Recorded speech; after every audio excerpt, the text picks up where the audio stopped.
Welcome to this webinar, and thank you to NISC for hosting it. I'm delighted to see so many of you online and interested in this topic. I mean, for me, this is probably, you'd expect me to say that I think all of the work OSS do is important, but I do think this is a particularly important piece of work, and I see it very much as core to what my job's all about. Hopefully most of you will know that we have a sort of substantial workforce reform and development program underway. It's been running for the last number of years. You'll be familiar with um, some of the things that we've done under the auspices of our social work workforce strategy, which includes sort of end and agency social work, fast track recruitment of newly qualified social workers into trusts, etc.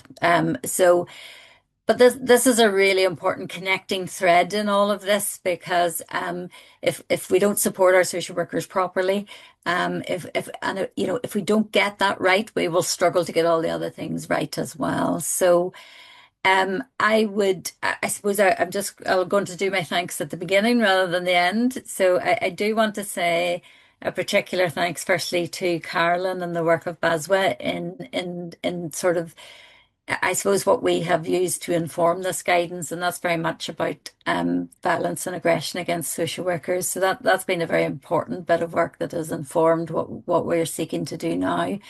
Um, and also just to Susan Ritchie and my own team for pulling all the evidence together and presenting it in a way that I hope is accessible, readable, um, easy to understand, and that will actively make a difference in how we support our workforce. So thanks to you both for that.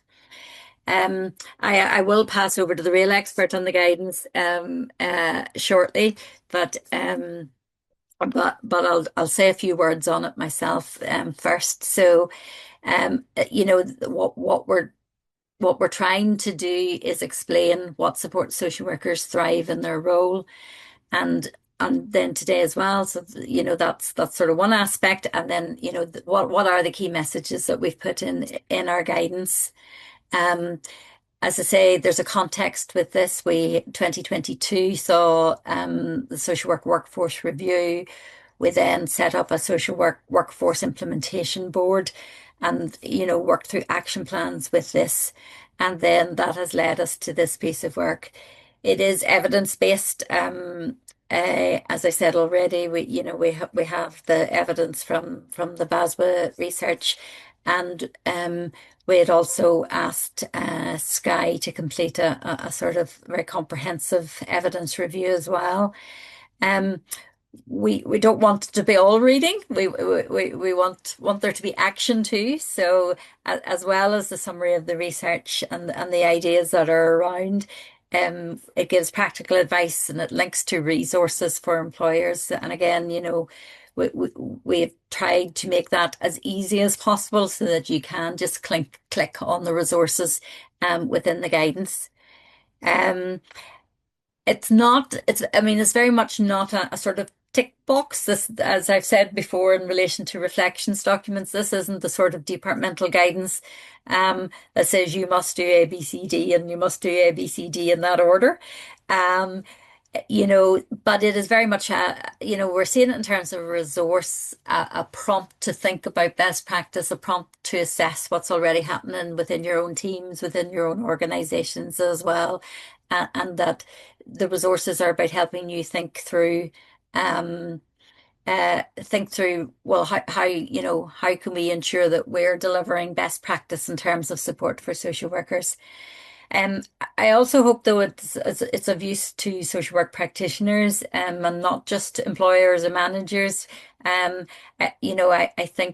I think it's important that social workers also know what supports them, and they can seek that out. Often we talk quite a bit in the guidance about support for within a team and with peers, and I mean my own view and experience is that that's probably the most supportive element for all social workers.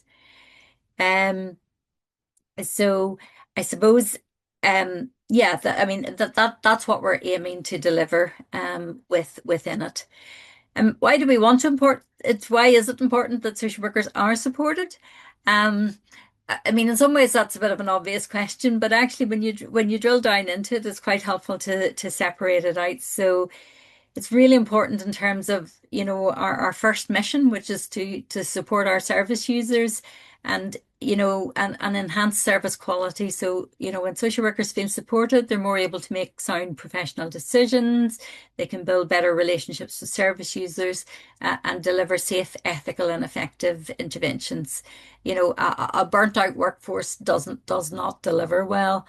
Um, and then, but so the service we provide to, our service users, but there's also ourselves, and social work is difficult. I mean, there's absolutely no getting around that. And it's a complex job that brings with it the potential for trauma and crisis, ethical dilemmas, kind of a lot of really, emotional labor in there.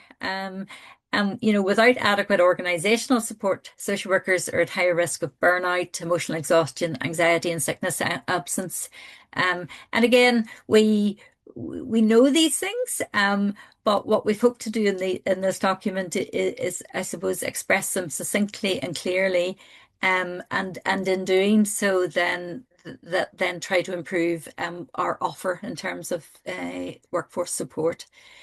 Um, strong teams, and I think Susan will say more about this, but I'm a great believer in team. I think it's just such an important core structure for most social workers. Strong teams offer emotional containment. They offer practical advice, shared learning. And, when social workers feel connected and valued, they're more resilient, they're more engaged, and more likely to remain in the organization, benefiting sort of both colleagues and service users. Um, and I think, again, I think we all know the benefit of coming back in after a really hard visit or having to make a phone call, canceling somebody for something, or all those things that are, difficult for us to do. Just to be able to say, oh God, that was really hard. Or actually, I was pretty spooked in that call. All of those things are absolutely key. I mean, I think social workers do probably some of their best work over cups of tea with each other, and a bit of a chance to share share sort of learning ideas, etc., but also just to experience that sort of human connection that is also important. I think we also, and very much in this guidance, we want to support professional growth and career development. Those are really important aims of this document as well. Again, continuous development, reflective supervision, career pathways, all help social workers grow in confidence and competence, and help you over those stressful issues or periods. I think that encouraging professional growth and career development, I think, is particularly crucial for newly qualified and early career practitioners who need guidance and structured support. And again, that's one of the aspects that we have highlighted within the document itself.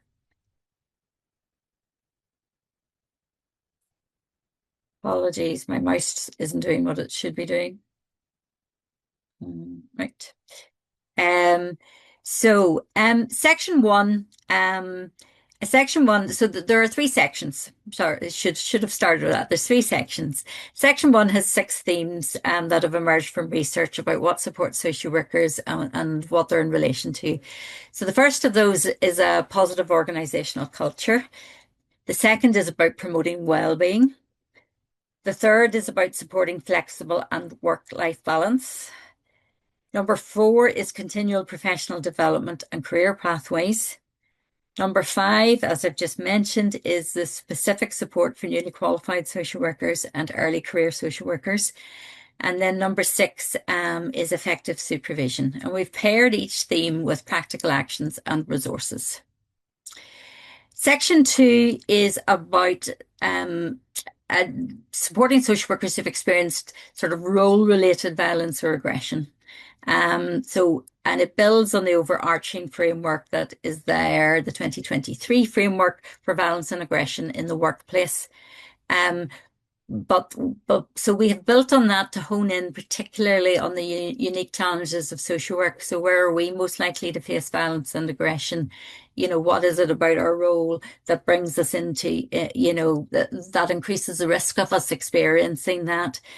And as I've said already, and I've thanked Carolyn and her work with Baswell on this, uh, this section updates previous work developed in partnership with Health and Social Care Trusts, what was the HSEB, the board, NIPSA, NISC, and BASWA as well. So, and I suppose just, again, I think that's a really important section, I suppose like many others, the figures are really high. I faced moments of kind of fear and vulnerability, verbal abuse, physical aggression, and threats that sort of leave a lasting impact.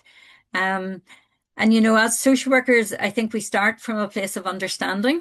We understand that the trauma and the hardship faced by those we support, and we know that those struggles can sometimes surface in people's behavior.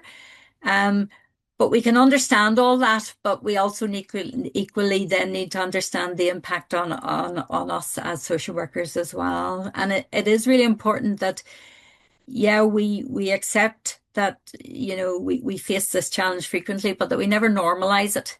And that we do everything possible to prevent it, and that we fully support staff who are affected by it. And that this issue deserves a section of its own, and is sort of a key part of it.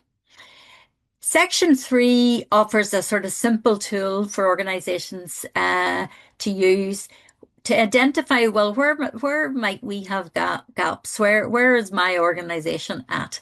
And it allows you to action plan to address particular areas. So it wouldn't, and you can do this, at various levels. It could be a team level, it could be in service area level, it could be whole organization level as well. And the sort of I never like sort of guidance that doesn't really actually help you to do things. Um, and we really have tried to be as helpful as possible in sort of presenting this as a suggestion of what organizations might do. This ties in nicely with investment that we were able to secure this year for a social work recruitment, retention, and well-being lead. And I'm not sure, do we have any appointed? I think we do actually. So some of you may well be in the audience. But we very much sort of see this as, this is one aspect of what we're doing. This is another aspect, but that is all geared towards, just, making real strides in improving how we support social workers. There, for those who aren't working within trusts, equally, we hope this tool will be helpful, that you can adapt it. This guidance is not for health and social care trusts, it's for all social workers working in any setting, and with any service users as well. So wanted to emphasize that aspect of it as well. So I am now going to hand you over to Susan, who I think is first, and followed by Carolyn. And yeah, I said I'd thank them. I'd thank them before. I'd thank them before giving the presentation, but I will also add another thank you now. Thanks. Bye. Thank you very much, Anya. I'm just trying to move the slide on. I'm having difficulties with slides. Some people may have seen that because I went back and forwards a few times. So apologies if I struggle with some slides here. So I'm going to do a very, very quick run through of the 6 key themes that are in section 1 of the guidance. And within these themes, there are many, many messages. So really, I can only touch on them today. So I would encourage you really to, after the webinar, to read it, sit down and have a look at it and see the messages that are contained there, and think about the types of support that you may need. So the first theme focuses on how a positive organisational culture can support social workers. So what do we really mean by that? Well, evidence indicated that the organisational culture impacts on a social worker's sense of feeling supported and on their well-being. A good working environment and a good relationship with their line manager and being part of a consistent team is key to that. Compassionate leadership also plays a key role. And by compassionate leadership, we mean a style of leadership that focuses on listening to, understanding, empathising with and supporting staff.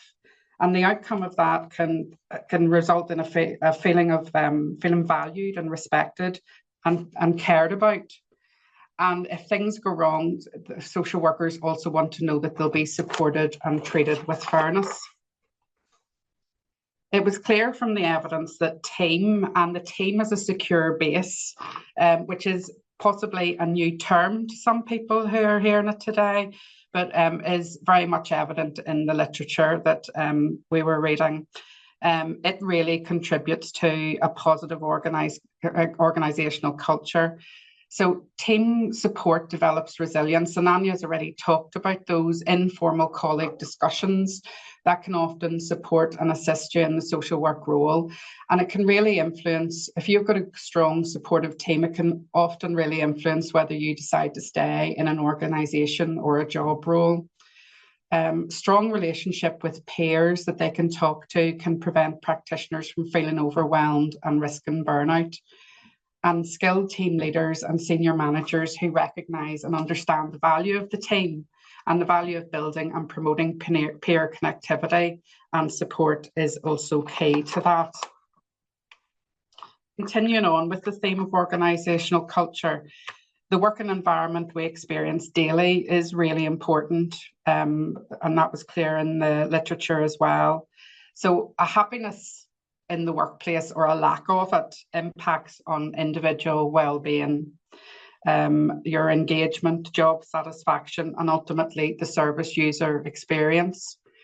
Again, supervisors and senior management play a key role creating and maintaining positive working environments and should demonstrate strong management capabilities and compassionate leadership behaviour. And the evidence was clearly saying that an unsatisfactory relationship with a manager can be a major contributor to burnout and also the decision for a social worker to leave a job. Evidence indicated that it's not unusual to experience stay or go moments across your career span as a social worker. And often that is whenever your professional identity or your values are compromised. Or where you feel you can't make a difference. It's very clear that social work's a relationship and value-based profession, and the desire to make a difference is why many social workers actually come into the profession. So the evidence is also indicating that those stay or go moments are really essential for organisations and line managers and practitioners themselves to recognise and understand and to have conversations about those feelings. Sense of professional identity was really key as well, and having a sense of pride in their work is important to social workers. That often sustains experienced social workers and contributes to a sense of purpose and often acts as a buffer to the stresses of the role. So where it's compromised, well-being can be impacted and can leave practitioners question if they should really remain in the role or in the profession at all. So at the end of that section on organisational culture, there are a range of suggestions and links that for the organisation to consider. And there's tools and resources around demonstrating compassionate leadership, respecting and valuing staff, promoting happy workplace environments, promoting a learning culture, and developing social work teams as a secure base. So the second theme that emerged was around social worker well-being. There were clear associations between retention, those staying in post, people's well-being and mental health. Stress, depression, and anxiety are associated with burnout. And the high emotional exhaustion is strongly linked to high sickness levels and job exits, or those stay or go moments, that wanting to leave. So what can impact on well-being? Well, it was clear that the emotional nature of the social work role impacts on mental health and well-being. Of managing complex and often distressing crisis situations, working with adversity and trauma, making difficult decisions, and managing ethical challenges that require high levels of emotional investment all impact on well-being.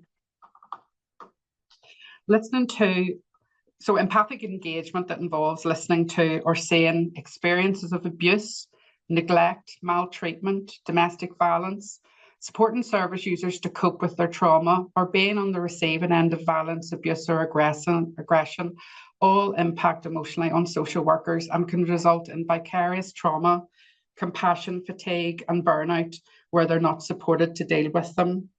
And the guidance does provide further explanation of what we mean by those terms. But just very briefly, burnout can involve an emotional exhaustion, a sense of not being effective, and a sense of disengagement or indifference. What we feel in the guidance, what it was clear is that managers and staff need to recognise burnout or the potential for it and have open and honest conversations, but practitioners need to recognise that in themselves as well, and discuss the support they need. Moral distress emerged in the evidence as well, and that's the impact on professionals where they're not able to practice in keeping with their professional identity and values. So it's a psychological response to a morally challenged situation. So they may know the ethically right course of action, but they're unable to take that because of organisational policy or demands. So, for example, regularly having to say that you have no resources to support someone, not having the adequate time to give someone when you feel they need the support because of workload pressures, or where you can't intervene or do any more because of a policy or procedure that prevents you from doing so. Over time, those experiences can cause demoralisation, depression, anxiety, powerlessness, and burnout, especially if unsupported, if raising these issues with line managers. Workloads and caseloads. Evidence indicated that social workers need to feel supported to manage a safe workload and caseload as they face increasing need and complexity in practice.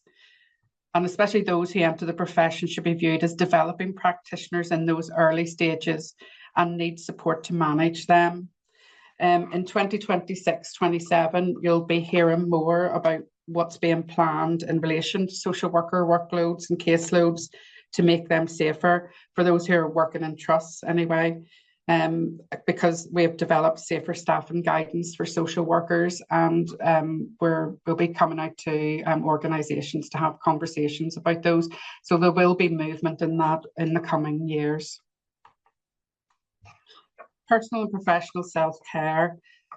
So social workers need encouragement to think about the support for both of these, but I thought it was interesting. Self-care has many dimensions, and low levels of self-care is linked to emotional exhaustion, burnout, and lower work engagements. So in particular, professional self-care is the appropriate use of the self in the professional role within the context of sustaining health and well-being.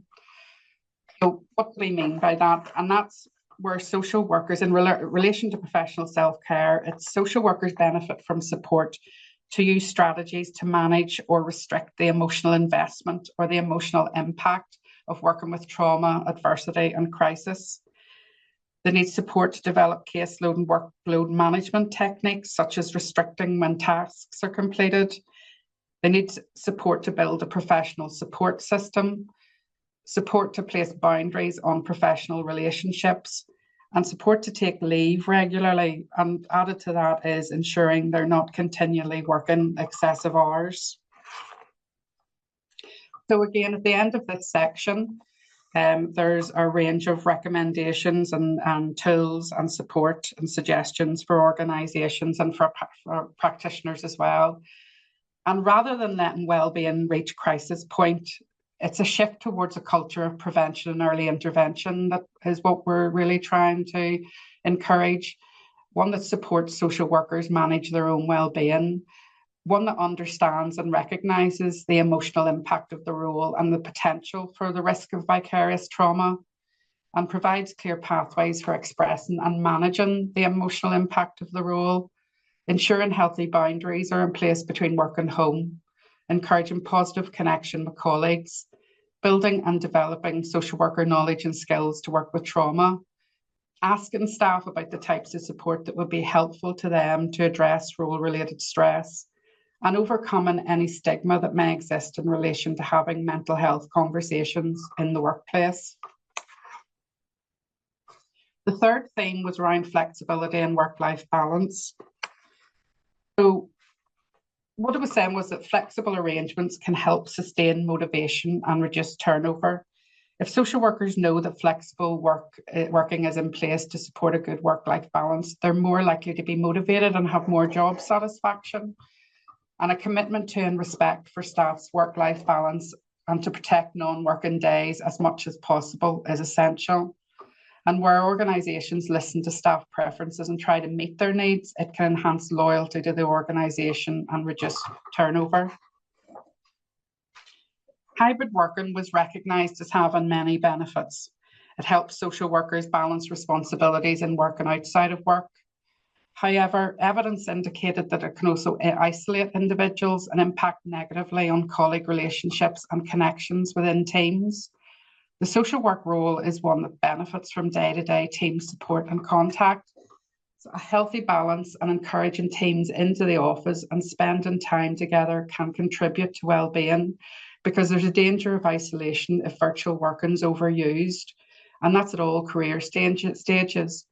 But it is especially important at early career stage because newly qualified social workers rely heavily on relationships with their experienced team members to gain practice, knowledge and skills. Again, a range of recommendations and resources are provided and that's to be considered about personal relationships and challenges outside of the workplace, and supporting social workers to manage a good work-life balance. Having discussions about hybrid working arrangements and expectations that ensure social workers do not become isolated. And if consistently working outside of contracted hours, explore strategies to reduce that. Theme 4 is in relation to CPD, continuous professional development. The messages in relation to CPD, evidence indicated that engaging in CPD increases professional knowledge and practice, but it also develops confidence in role, and it enhances career opportunities. It provides a pathway for developing specialist knowledge and skills while staying in direct practice or into more senior levels. So professional development can support career progression, and it's crucial to support and retention. However, there are some barriers that are in place in relation to CPD. Having little or no easement acts as a demotivating factor for engagement in CPD. Managers engaging in CPD act as role models to their teams, so the evidence was sort of indicating that it's important for them to model that practice to their team members. Mid to late career social workers often feel rewarded whenever they participated and enjoy sharing practice wisdom and supporting those entering the profession. So there was evidence there that many of those who have completed CPD in their career enjoyed that sort of passing back then to new folk coming in. But there was evidence that mid to late career social workers may require extra encouragement and support to apply and complete assessed learning where they've maybe been out of that sort of arena for a while and haven't maybe completed anything in a few years. So again, in terms of professional development, it's really important to factor CPD into workload management. Develop pathways for social workers at all levels that have a clear learning pathway. So whenever you come into post, you can see, what do I need to do to stay as a practitioner, but really develop specialist knowledge here? And then also for those wanting to move to more senior positions, how do I prepare for those roles? Again, in 2026-27, we hope you'll be hearing more about career pathways, because the Office of Social Services is developing a resource for social workers around career pathways as well. The fifth theme that emerged was supporting newly qualified and early career social workers. So early career social workers require significant supervision, direction and support from their line managers. And it was evident that it's not just your first year, but your first 2 to 3 years of employment are crucial. And that's crucial for professional socialisation, understanding the culture and adapting to new working methods. Early career social workers learn from peers, but they must have access to training and support, as well as having manageable caseloads and receive regular, good quality supervision. So what organisations can do is practice the responsible recruitment of newly qualified social workers, and the guidance explains what that means. That's like making sure there are staff in the team who can support, making sure there's a team leader, making sure that there's supervision in place. So that's what we mean by the responsible recruitment of newly qualified social workers. Provide a range of support in year 1, reducing across years 2 and 3, and we've provided a model and an example of years 1, 2 and 3 and the types of support that may be required.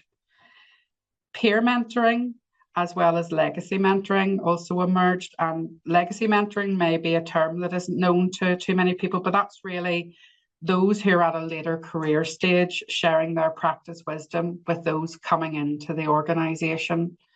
So that's what we mean by legacy mentoring. And assisting them understand key messages about the impact and role and develop strategies to manage. So some of that stuff I've already talked about in those earlier parts of the guidance. It's important that those coming into the profession understand these messages and the impact the role can have on them, and what they can do, how they can seek out support. The final theme in section 1 is supervision. So the supervision policy really clearly lays out a very strong evidence base to support all the functions of supervision. So the guidance pulls out, I suppose, some other messages. Supervision is the main means of supporting social workers, but a good relationship with a supervisor and a social worker, between a social worker and their supervisor, as well as the team leader's supervisory skills, are key to facilitating high quality supervision. And the guidance is very clear in terms of those considering going into team leader posts should spend time preparing for that role and build their skills to equip them for the role.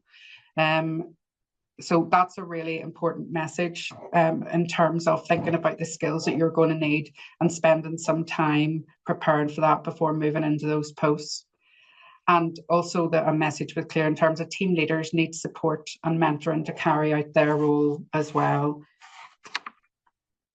And in terms of what organisations can do, it's ensuring the provision of supervision that's regular, supportive and effective in line with policy, and invest in developing aspiring team leaders and prepare them for the role, assist them understand their role in supporting and retaining social workers is really key. So that is really a very quick overview. Sorry, have I stopped sharing? Okay, that's come off. Yes, yes, you have. That's a very quick overview of the first section of the guidance, and I would really encourage you to read it and have conversations in your team and with your colleagues about some of the evidence and the support you or your team might need. And I think it's really important that our team leaders understand those messages, because they are really integral to supporting their staff and teams. Okay, thank you. And I'm going to pass you over now to Carolyn, who's going to do section 2 of the guidance. Thank you, everyone, for bearing with us as we got our technology sorted-ish. We're not quite sure what happened, but at least by the miracle of phone and pick-up with Alison, we're hopefully going to be able to deliver for you for the next half an hour or so. And what I plan to do is just take you through the section, this section of the guidance, which explores supporting social workers who experience role-related violence and aggression. And it's based upon the HSC framework for HSC employers and staff. And we reference that a number of times throughout, which is in the links that you'll get after this call. It's a revised and updated version of a piece of work completed by the Department of Health in partnership with the Health and Social Care Trusts, the Health and Social Care Board, NIPSA, the NISC and BASWA Northern Ireland. The guidance sets out core principles underpinning Section 2, and they state that while understanding the factors that influence behaviour, whatever the circumstances, violence or aggression towards social workers is never acceptable. All social workers have the right to work in a way that is free from violence, abuse, intimidation and threat. All social workers reporting a concern about role-related violence or abuse should be provided with an effective and supportive response. Prevention of violence and aggression should be a core principle of all organisations. A preventative response, responsive and supportive organisational culture should be fostered and that recognises the impact of role-related violence or aggression on social work staff. And I think you can see the strength of those issues set out very, very clearly in the core principles. Next slide, please, Alison. And we've begun to take then a little look at what the evidence tells us. Most people who use social work services are not violent or aggressive or threatening, and we thought that an important message to set out in this work. However, some social workers will experience role-related violence and aggressive behaviours, and that can include serious physical assaults or threats, as well as verbal or online threats and abuse. Role-related violence and aggression can take place in any setting, such as offices, residential and daycare facilities, or in isolated community locations, such as the homes of people using services. It can also spill over into a social worker's personal life, as occasionally incidences have occurred at the home of a social worker or when out shopping. It is increasingly taking place on social media platforms, and we'll address that slightly later in the presentation. But exploring the impacts of violence, threats and intimidation against social workers in Northern Ireland, BASWA did a survey in 2019 and found that the majority of social workers have experienced intimidation related to their job.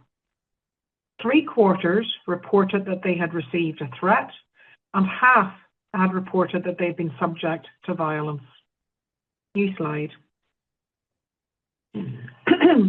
Social workers may also experience violence or aggression when undertaking professional tasks, and this can be because people who use social work services during periods of distress, adversity, crisis or loss, and therefore they may be in a heightened emotional state.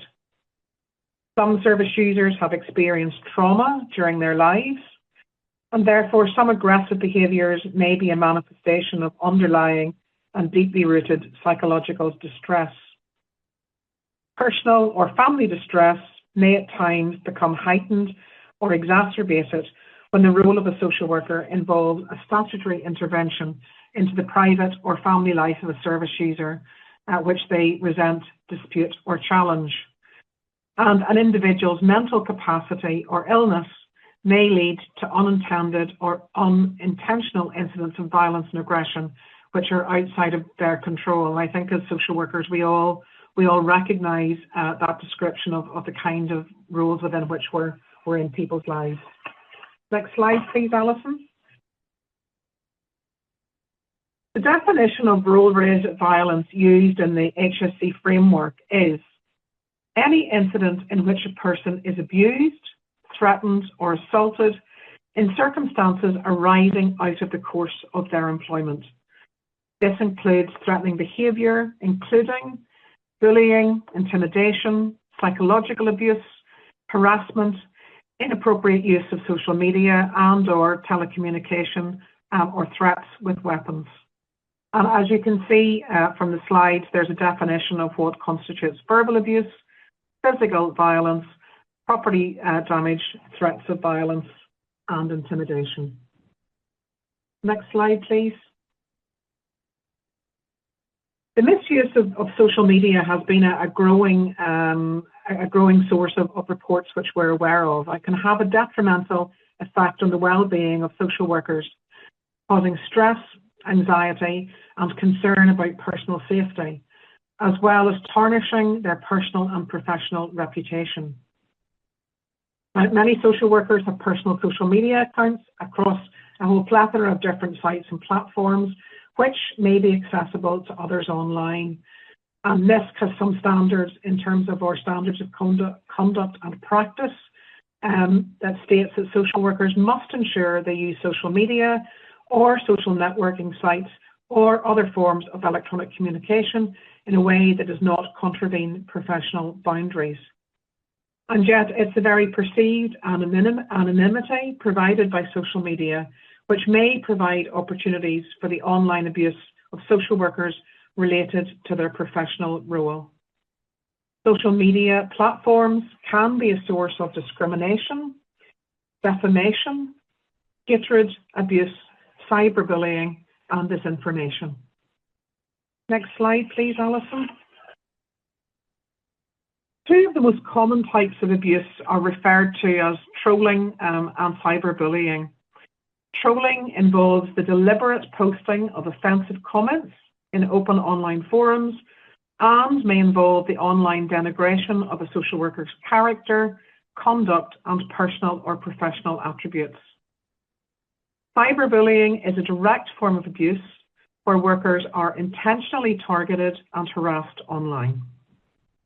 Social media may also be used to track a social worker's pastime outside of work, for example, when they've posted a running or a walking route or other information that is particularly personal to them.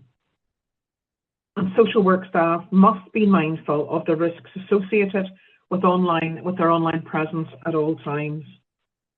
Examples of digital harassment or abuse experienced by social workers have included targeting a social worker's social media account with abusive comments, threats or personal insults via email, posting unsolicited videos or recordings of a social worker online, threats made on social media stating that they know where a social worker lives or who their family members are, and a fake profile set up in a social worker's name, which is aimed particularly at discrediting them, and online homophobic and racist slurs.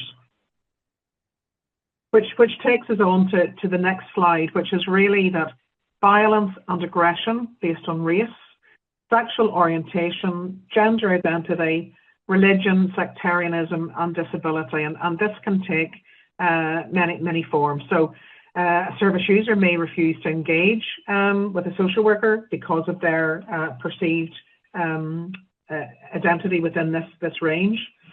They may use offensive or derogatory language, which can be spoken or written, demeaning or insulting verbal or non-verbal behaviour, and hate crime based on race, sexual orientation, gender identity, religion, sectarianism, or disability can include verbal or written abuse, intimidation and harassment, threatened or actual physical assault, which can include a whole variety of examples: punching, slapping, hair pulling, etc.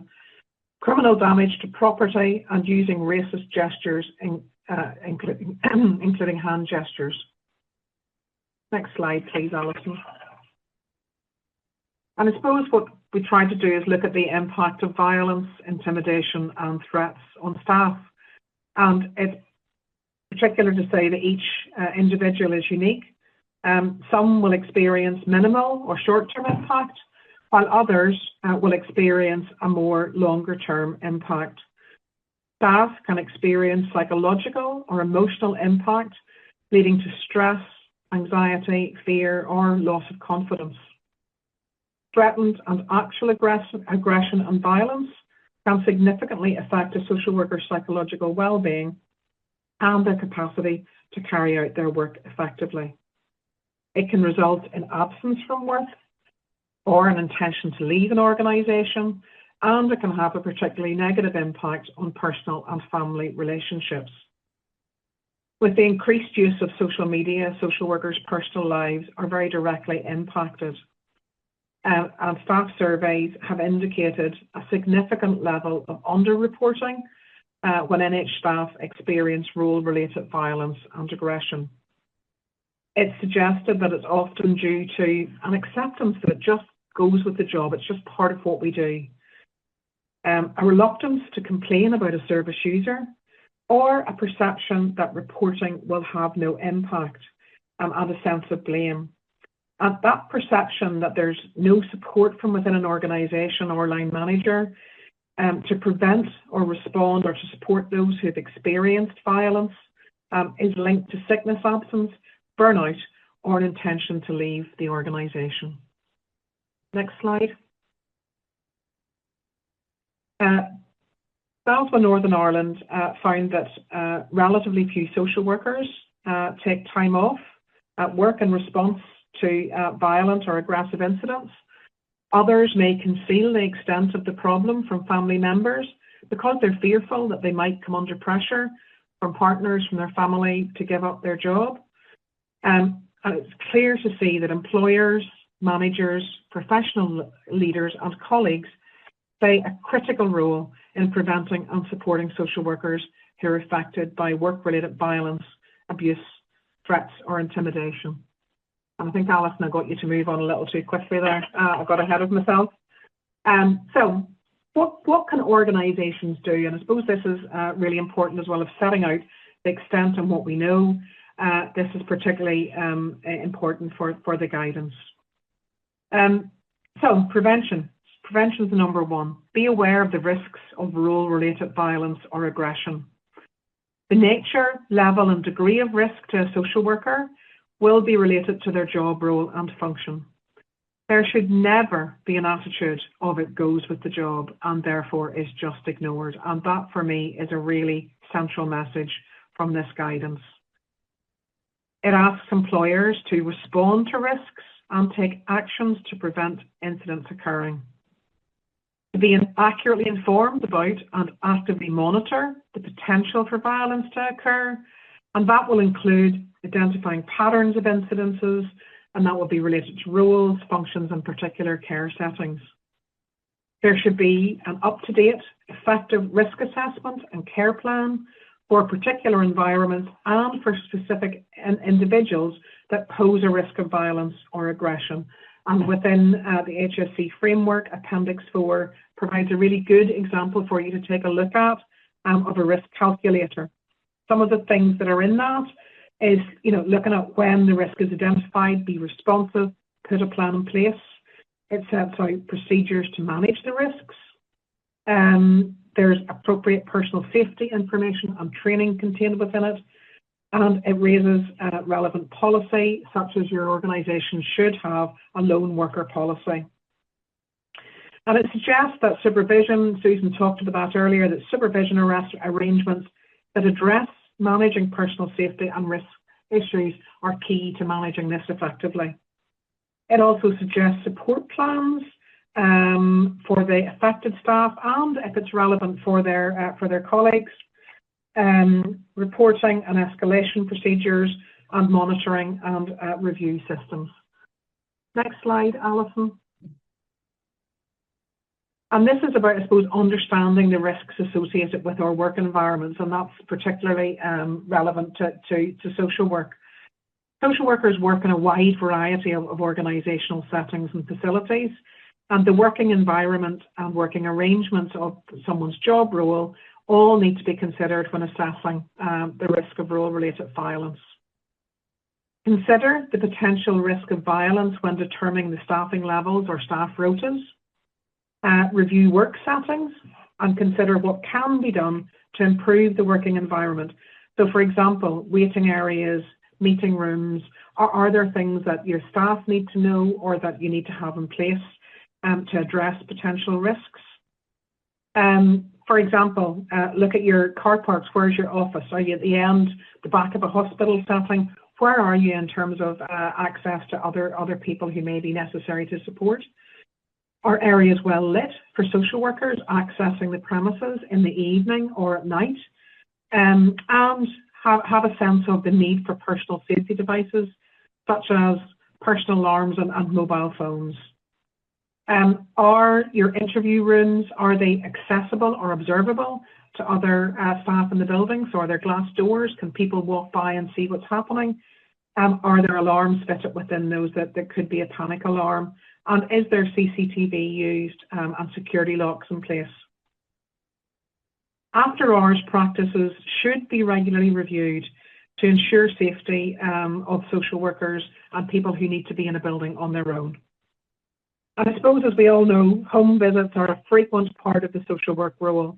And while lone working is appropriate in the majority of cases, there may be circumstances where it's not appropriate for a social worker to carry out a home visit on alone. And I'm sure we can all think of different examples of that. Employers must also remember that threats do not always take place within a service user's home. Social workers have reported threats from ex-partners or from other family members on the way or out of visits. And they've also received threats either entering or leaving particular communities. Working practices and arrangements for making home visits should always be risk assessed, including visits made late at night or out of hours or in isolated areas. When required, staffing levels that will facilitate the doubling up of social workers in situations should be provided in order to respond to potential risks identified. All social work teams should have appropriate arrangements in place to keep staff safe whilst they are undertaking visits. And these can include, although it's not exhaustive, this list, but provision of a mobile phone or a personal safety alarm, local arrangements, and I'm sure you'll have a variety of local arrangements for sign in and sign out of the workplace so that people know where you are, check-in processes, and again, as we say, it may be necessary to review personal safety at a social worker's home, and that would be in relation to particular threats or attacks. And there may be need for particular attention to be paid to the well-being of social workers in services where they may be exposed to higher levels of violence. Next slide, please, Alison. So I suppose some of the key messages around responding to support social workers, and I think a very clear message is that social workers should never be never left to deal with work-related violence on their own, or to deal with the impact of that on their own. And there's very clear guidance in the Health and Social Care Framework in Section 5, which, as we say, you can have a look at after this call. They outline a very clear process following an incident in relation to both the immediate and ongoing support. And there's some suggestion that employers should understand and recognise the impact of violent incidences on their workforce. All employers should ensure that there's a designated person who will provide support to the affected social worker following an episode of violence or aggression. That person may or may not be the line manager, or they may have done particular training. But they should understand and recognise the impact that it can have on an individual, and they should be skilled to support that individual. That may include debriefing, and there's particularly clear examples in the HSC framework of a debriefing model which you can take a look at. They should also be available to provide ongoing support and advice in relation to reporting procedures, and have knowledge and access to resources and to psychological services available to the social worker, and understand that wellbeing needs must be addressed. And again, as we say, if you want to take a look, there's particularly clear examples of that in the HSC guidance in the framework. Next slide. So there there are some key messages around the response that is required from employers to support staff. And those are really that each incident should be treated seriously and to responded to promptly, that employers have a duty to be aware of the potential impact on social workers, and that they must have clear, visible and consistent reporting protocols in place about actual concerns about risks or actual role-related violence.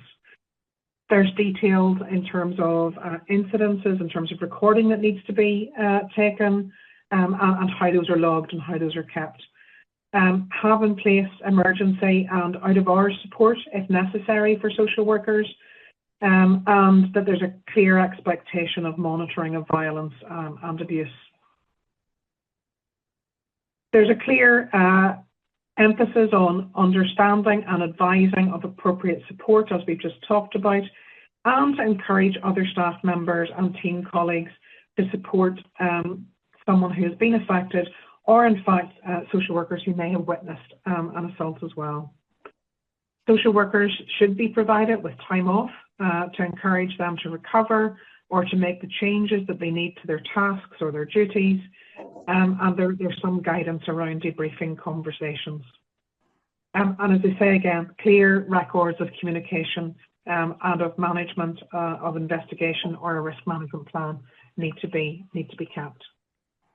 Next slide, please. Carolyn, sorry for interrupting. Can I just say just a couple of minutes?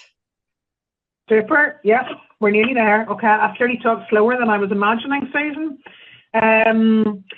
So there's some guidance as well around employers' response to service users who display aggressive or threatening behaviour. And that is that employers play a role in challenging or addressing the actions of those who carry out threats or violence. And depending on the severity or the incident, there's verbal warnings, written warnings, an acceptable behaviour agreement, or change of location. And in some instances, if threats are particularly significant, depending on the incident that's occurred, the police would need to be involved. And there's clear protocols in terms of when police should be involved and how they can be considered. Next slide, please. There's also guidance in terms of, next one as well, Alison, sorry. Sorry, I'm looking at my own screen and I realise I haven't moved it on. Support to report. So there's also clear guidance from the Health and Social Care Framework about employers' record keeping. I think you're back one, Alison.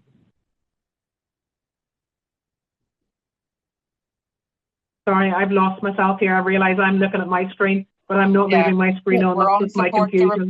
We're on support to report.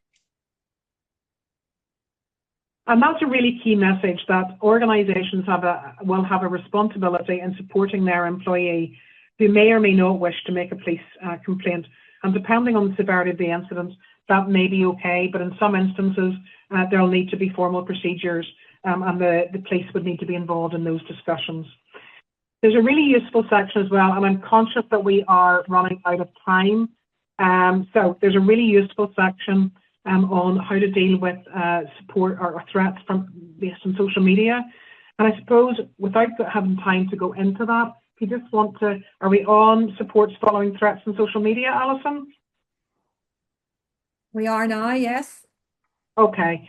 So there's particular information, and you'll see it when you get a chance to go through the guidance for yourself, around not leaving staff on their own. So there's a sense that people aren't left to feel responsible for this by themselves. There's advice from the PSNI Cybercrime Unit who can give advice at any stage and can help people move through this process.